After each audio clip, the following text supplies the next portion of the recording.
Hello friends, welcome back to my channel. I hope आप सब अच्छे होंगे। मैं भी अच्छी हूँ। बस थोड़ा सा आंखों में जलन हो रही है क्योंकि बाहर बहुत धुआं है। अब धुआं कहूँ या स्मोक कहूँ नहीं पता, लेकिन आंखों में जलन तो पक्के से हो रही है। सो आई बिलीव आप सब अच्छे होंगे जहाँ भी हैं, जितने भी मेरे व्यूअर्स हैं। और स्वस्थ रहो, मस्त रहो, जो बहुत ज़्यादा ज़रूरी बात है। तो आज मैंने अपने मॉर्निंग के ब्लॉग में जैसे आपको दिखाया था कि मैं दिवाली की प्रिपरेशन कर रही थी, सफाई की। मैंने दिवाली की सफाई करी। आज संडे है, थोड़ा मेरे पास टाइम होता है खुद के लिए, घर के लिए, और दिवाली भी सर पे है। और वही कल से फिर से वही ऑफिस चालू हो जाएगा 5-6 दिनों के लिए। तो आज मैं आपको कुछ एक अच्छा टॉपिक लेकर आई हूँ जिसे हम कहते हैं AQI। AQI होता है एयर क्वालिटी इंडेक्स। कहने का मतलब कि जो हवा हमारे आसपास है उसकी प्योरिटी क्या है। तो उसके लिए हमारे पास एक इंडेक्स लेवल होता है मेजर करने का। सो जैसे कि आज संडे है, मैंने बताया, तो आज मैं थोड़ा सा टाइम मिला मुझे, तो मैंने न्यूज़पेपर पढ़ा। एंड मेरे लिए मतलब it was not a shocking news for me. I belong from Delhi. तो दिल्ली का जो AQI होता है वो हमेशा से ही बहुत सीवियर और हज़ार्डियस रेंज में होता है। उसके बहुत सारे रीजंस हैं जो मैं आपको आगे चल के बताऊंगी। तो अभी तक जो लास्ट 1-2 दिन की रिपोर्ट है या फिर फ्राइडे या सैटरडे की रिपोर्ट है, उसमें ये है कि हमारा जो AQI है दिल्ली का वो 300 है। अब आप ये कहेंगे 300 क्या होता है। तो जैसे कि टर्म कहती है एयर क्वालिटी इंडेक्स, तो ऐसे इंडेक्स लेवल होता है जहाँ से हम डिफाइन करते हैं कि हाँ अब एयर की क्वालिटी अच्छी है, अब मॉडरेट है, अब सेटिस्फैक्ट्री है, अब पुअर है, या वेरी पुअर है, या सीवियर है। तो चलो आपको मैं उस इंडेक्स के बारे में बताती हूँ। सो अगर आपकी एयर क्वालिटी 0 to 50 के बीच में है तो हम उसे गुड एयर क्वालिटी इंडेक्स में लेंगे। अगर आपका इंडेक्स लेवल 51 से 100 की रेंज में है तो वो हमारा सेटिस्फैक्ट्री में होगा।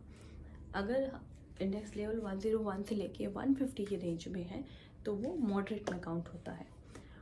और अगर आपका जो अगर किसी भी सिटी का जो एयर क्वालिटी इंडेक्स है वो ओके 151 से 200 की रेंज में है तो हम उसे पुअर कहेंगे। और 201 से लेकर 250 की रेंज में है तो उसे कहेंगे very poor. And the last come 251 to 300 it is severe, and above that it is hazardous. तो माय फ्रेंड्स, फ़िलहाल दिल्ली का जो AQI है वो बहुत ज़्यादा है। और अगर आप मेरी पहले भी कोई वीडियोस देख चुके हैं तो मैंने उसमें एक बार आपको कहीं ना कहीं बताया है कि काफ़ी समय बाद दिल्ली का जो AQI था 50 पहुंचा था। और 50 इज़ लाइक वेरी गुड, मतलब वो एयर की क्वालिटी आप जैसे ब्रीथ करते हो वो बहुत अच्छी होती है। अब एयर क्वालिटी इंडेक्स या फिर एयर में इतना पोल्यूशन होना के कारण क्या क्या है, what can be the causes क्या हो सकते हैं। जैसे सबसे इम्पोर्टेंट थिंग पोल्यूशन। भाई अब जैसे government they are coming back with the electrical vehicle, ठीक है, वो अपनी जगह है, बिकॉज उनको भी पता है, बिकॉज इट्स इम्पॉर्टेंट। अभी पोल्यूशन बहुत रेज हो रखा है because of the vehicles, petrol diesel की वजह से। तो पहला रीज़न हुआ व्हीकल पोल्यूशन। दूसरा रीज़न है इंडस्ट्रियल एमिशन मतलब कि जितनी भी हमारी ये फैक्ट्रीज़ हैं जहाँ पे मैन्युफैक्चरिंग का काम होता है, तो आप उनमें देखिए उनसे इंडस्ट्रियल एमिशंस होते हैं, धुएं निकलते हैं जो ऑब्वियसली सराउंडिंग एयर्स में जाते हैं। तो ये दूसरा कॉज है उसका। और तीसरा अगर आपने कभी सुना हो तो उसे कहते हैं फार्मर्स फायर, और दिल्ली के अराउंड उसे कहते हैं पराली। तो जो फसलें होती हैं उनको, फसलों की जो बची हुई कहते हैं ना रफेज या फिर वेस्ट आउट जो होता है उसको जलाया जाता है, तो उसकी वजह से बहुत धुआं होता है। तो पराली हरियाणा साइड या पंजाब साइड करी जाती है, जिसकी वजह से दिल्ली में उसका इम्पैक्ट बहुत होता है। एंड ये फोर्थ विच आई बिलीव, क्योंकि अभी दशहरा आके गया है तो डेफिनेट सी बात है, क्रैकर बर्स्ट हुए हैं, अभी मैचेस भी चल रहे हैं, तो एक तरीका होता है अपनी हैप्पीनेस जाहिर करने का, थोड़ा बहुत क्रैकर्स का भी असर है। तो ये 4 कॉजेज़ मेन हैं जिसकी वजह से जो AQI है दिल्ली का वो बहुत ज़्यादा सीवियर कंडीशन में आ गया है। और न्यूज़ और कंटेंट के हिसाब से ये 31 अक्टूबर तक ऐसे ही रहेगा। उसके बाद उम्मीद है शायद थोड़ा ठीक हो जाए, बट अगेन अगर वो ठीक हो भी जाएगा तो फिर से दिवाली आ जाएगी और पराली तो चली रही है।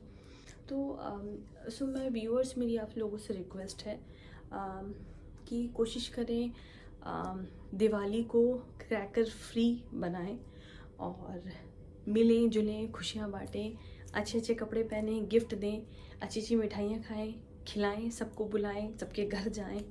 सो ये बेस्ट पार्ट है दिवाली में। अब हम आते हैं, अभी हमने देखा कि AQI क्या होता है। AQI कहाँ का अभी इस समय अच्छा नहीं चल रहा, दिल्ली का तो बहुत ख़राब है, बट अगर हम पुणे और बैंगलोर जैसी जगह की बात करें तो मैंने सुना है वहाँ का AQI अच्छा होता है। रीज़न बीइंग कि वहाँ पे थोड़ा पोल्यूशन कम है, ट्रैफिक तो देखो बैंगलोर में बहुत ज़्यादा है जो मैंने सुना है। अब तीसरी चीज़ जो आती है वो है हम इसको कैसे इरेडिकेट कर सकते हैं, मतलब इसको कैसे कम कर सकते हैं। सबसे इम्पॉर्टेंट चीज़, यूज़ पब्लिक व्हीकल। जैसे मैंने आपको अपनी पहले भी वीडियोस में बताया है, जैसे जैसे नमो भारत का कॉन्सेप्ट लेके हमारे माननीय प्रधानमंत्री आए थे, उनका मानना ये था कि लोग पब्लिक ट्रांसपोर्ट यूज़ करें, अपना पर्सनल ट्रांसपोर्ट ना यूज़ करें। उससे दो फ़ायदे होंगे, एक तो पोल्यूशन कम होगा, सेकेंडली ट्रैफिक जैम नहीं होगा, लोगों का टाइम बचेगा। तो उस वीडियो को अगर आप प्रेफर करेंगे, मैं उसका लिंक भी डिस्क्रिप्शन बॉक्स में डालूंगी, आप उसको देखिएगा। वो वीडियो भी बहुत इन्फॉर्मेटिव है, उसमें भी मैंने नमो भारत रैपिड ट्रेन के बारे में बहुत कुछ बताया है, उसकी फैसिलिटीज़ फीचर्स बताए हैं, प्लस किन कारणों की वजह से उनको रखा गया और इससे फ़ायदे क्या हैं वो बताए गए हैं। तो तीसरी चीज़ ये है कि हम उसको इम्प्रूव कैसे कर सकते हैं। पहला इम्प्रूवमेंट का हुआ कि we should use public vehicle. आप मेट्रो यूज़ करो, आप इलेक्ट्रिक बस यूज़ करो, और ज़्यादा से ज़्यादा हो सके जो ऑफिस जाते हैं, try to pool in your car pooling करो। जैसे कि आपने देखा कि आजकल गाड़ियाँ भी इलेक्ट्रिक आ रही हैं। मुझे लगता है आज से अगले 5 साल बाद या 10 साल बाद, कुछ समय बाद आपको इम्पॉर्टेंट हो जाएगा इलेक्ट्रिक व्हीकल लेना। अगर आप नहीं लेंगे तो उस पर भी चालान या सरचार्ज कुछ ना कुछ का सरकार लगाएगी। I am not sure, but मुझे ऐसा लगता है द मूवमेंट जैसे जैसे चार्जिंग स्टेशन बढ़ेंगे वैसे वैसे इलेक्ट्रिक कार्स का एक बूम आने वाला है। फर्स्ट थिंग, आप पब्लिक व्हीकल यूज़ करें। Second important thing, plantation, greenery, पौधे लगाएं अपने घर के बाहर भी, अपने घर के अंदर भी, जिससे आपको ऑक्सीजन मिले, फ्रेश एयर घर के अंदर मिले। आप बाहर भी लगाएं क्योंकि बाहर बहुत ज़रूरी है, वही हमें ऑक्सीजन देंगे। दूसरी चीज़, तीसरी चीज़, जैसे मैंने बोला, दिवाली को क्रैकर फ्री रखिए, पोल्यूशन कम क्रिएट करिए। इंडस्ट्रियल एमिनेशन का हम कुछ नहीं कर सकते, रीजन बीइंग उसके लिए गवर्नमेंट है, बट येस हम जो कर सकते हैं हम वो बता रहे हैं। पहला हो गया पब्लिक व्हीकल यूज़ करें, सेकंड प्लांटेशन करें घर के अंदर घर के बाहर, थर्ड पोल्यूशन अवॉइड करने के लिए क्रैकर फ्री दिवाली रखें, and the fourth which is far most important thing which I heard it, मुझे लगता है आप लोगों ने भी सुना होगा, is sprinkling of water. Sprinkling of water, कोशिश करें कि आप रोड पे अगर आसपास है तो पानी डालें, क्योंकि ये एक बार पहले भी हुआ था। आई थिंक ये तो हर साल हर दिवाली पे होता है। इसे फॉग नहीं कहते, स्मॉग कहते हैं। फॉग तो हमारे समय में होता था जब वाकई में हम जब स्कूल जाते थे तो ठंडा ठंडा पानी, छोटा छोटा बूंद हमारे सर पे होती थी, दैट इज़ कॉल्ड फॉग। उस समय इतना पोल्यूशन नहीं होता था, इतनी गाड़ियाँ नहीं होती थी। अब स्मॉग नहीं होता, स्मॉग होता है। तो उसका एक बहुत बड़ा, आप वाटर स्प्रिंकल करें, उसके पीछे भी एक साइंस है कि क्योंकि पानी कंडेंस इवेपोरेट होता है, फिर कंडेंस होता है, तो उससे क्या होता है कि जो जितना भी स्मॉग होता है वो धीरे धीरे हटने लगता है। और अभी स्मॉग होने का एक रीज़न और भी, क्योंकि इस समय हवा नहीं चल रही है, हवा के कारण वो एक जगह स्टेबल हो चुका है।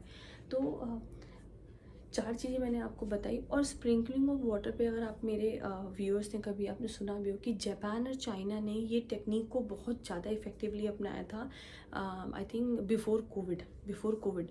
ये न्यूज़ में भी काफ़ी आया था।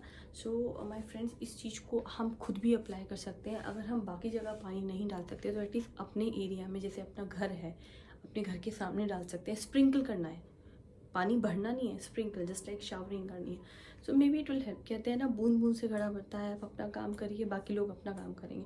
सो मेरा ये वीडियो थोड़ा सा अवेयरनेस बढ़ाने के लिए था, और थोड़ा सा मेरा मैसेज कन्वे करने के लिए था कि दिल्ली की AQI is really very hard. और हमने बताया कि AQI होता क्या है, उसके लेवल क्या होते हैं, किस कारण से होता है, कैसे इम्प्रूव करा जा सकता है। एक चीज़ और है जो मेरे दिमाग में बताना चाहती हूँ कि AQI बढ़ने से बॉडी इम्पैक्ट क्या पड़ेगा। सबसे फार मोस्ट इम्पॉर्टेंट थिंग, आप लोग या हम जैसे लोग प्रॉपरली ब्रीथ नहीं कर पाएंगे, चाहे वो बच्चे हों चाहे बड़े हों, and this is very dangerous for the people who are old aged. सबसे ज़्यादा परेशान उनकी है जिनको ब्रोंकाइटिस आर्थिटिस्ट या अस्थमा की प्रॉब्लम है, उनको या तो मास्क लगाना पड़ेगा या उनको घर में बंद रहना पड़ेगा। सेकेंड इंपॉर्टेंट थिंग, मैंने अपनी वीडियो के स्टार्टिंग में बोला था कि थोड़ा थकी हुई हूँ क्योंकि मेरी आंखें चल रही हैं, because it is impacting your eyes. So इससे हेल्थ इश्यूज़ भी बहुत होंगे, सर में दर्द होगा, आँख में दर्द होगा, सांस लेने में प्रॉब्लम होगी।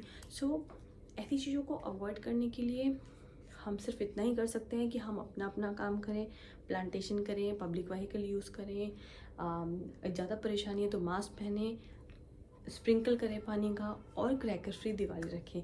सो माय फ्रेंड्स, अगर आपको ये वीडियो अच्छा लगा हो, इन्फॉर्मेटिव लगा हो, please kindly like, share with your friends, relatives, and do subscribe my channel. Again I am telling you, मेरा ये पूरा कंटेंट मेरा ओरिजिनल होता है। मैं जो समझती हूँ, मैं जो पढ़ती हूँ, जो इन्फॉर्मेशन गेन करती हूँ, वो आपसे शेयर करती हूँ।